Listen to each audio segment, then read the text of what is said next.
घने जंगल में शेरों का एक सुंदर परिवार रहता था।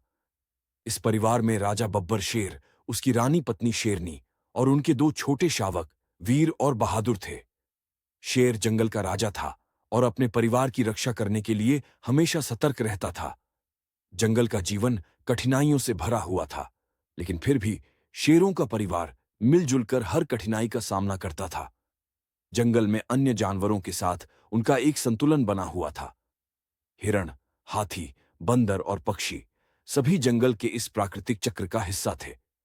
लेकिन इस शांति को भंग करने के लिए इंसान अपनी लालच भरी नजरों के साथ जंगल में आ रहे थे। आए दिन जंगल में शिकारी अपने जाल बिछाने लगे थे। वे शेरों की खाल और हड्डियों के लिए उनका शिकार करते थे। इस वजह से जंगल के जानवरों में डर का माहौल बन गया था। बब्बर शेर भी इस खतरे को समझ रहा था, इसीलिए वो अपने परिवार को बचाने के लिए हर संभव कोशिश कर रहा था। एक दिन जब बब्बर शेर अपने बच्चों को शिकार करना सिखा रहा था, तभी रानी भागती हुई आई और घबराकर बोली, बब्बर शेर, मैंने इंसानों को हमारे इलाके में देखा है। वे बंदूकें और जाल लेकर आए हैं। हमें सावधान रहना होगा। बब्बर शेर ने गंभीर आवाज में कहा, हमें चौकन्ना रहना होगा और जंगल में सुरक्षित जगह ढूंढना होगा। शिकारी हमारे लिए बहुत बड़ा खतरा बन चुके हैं। शेरों का परिवार अब हर पल चौकन्ना रहने लगा, लेकिन शिकारी बड़ी चालाकी से जाल बिछा रहे थे। एक दिन वीर और बहादुर खेलते खेलते बहुत दूर निकल गए। उन्हें इस बात का अंदाजा भी नहीं था कि पास ही एक शिकारी ने गड्ढा खोदकर उसे पत्तों से ढक दिया था। जैसे ही दोनों शावक आगे बढ़े, वे गड्ढे में गिर गए और जोर जोर से दहाड़ने लगे।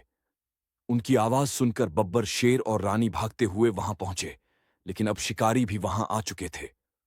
उन्होंने शावकों को पकड़ने के लिए अपने जाल फेंकने शुरू कर दिए। बब्बर शेर ने दहाड़ते हुए शिकारी पर हमला कर दिया। उसकी दहाड़ से पूरा जंगल कांप उठा। रानी भी अपनी पूरी ताकत से लड़ने लगी। शेरों का यह गुस्सा देखकर शिकारी घबरा गए और पीछे हटने लगे। इतने में जंगल के बाकी जानवर भी आ गए। हाथियों ने अपने बड़े बड़े पैरों से जाल को तोड़ दिया। बंदरों ने शिकारी के हथियार छीन लिए और पक्षियों ने शोर मचाया और उन पर झपटा। यह देखकर शिकारी डर गए और वहां से भाग निकले। जंगल के सभी जानवर खुशी से झूम उठे। बब्बर शेर और रानी ने अपने शावकों को गड्ढे से बाहर निकाला और गले लगा लिया। उस दिन के बाद से जंगल के सभी जानवरों ने मिलकर एक संकल्प लिया कि वे एक दूसरे की रक्षा करेंगे और इंसानों को जंगल में प्रवेश नहीं करने देंगे। इस संघर्ष ने जंगल के सभी जानवरों को एकता का महत्व सिखाया। अब वे समझ चुके थे कि अगर वे एक दूसरे की मदद करेंगे तो वे किसी भी बड़े खतरे का सामना कर सकते हैं।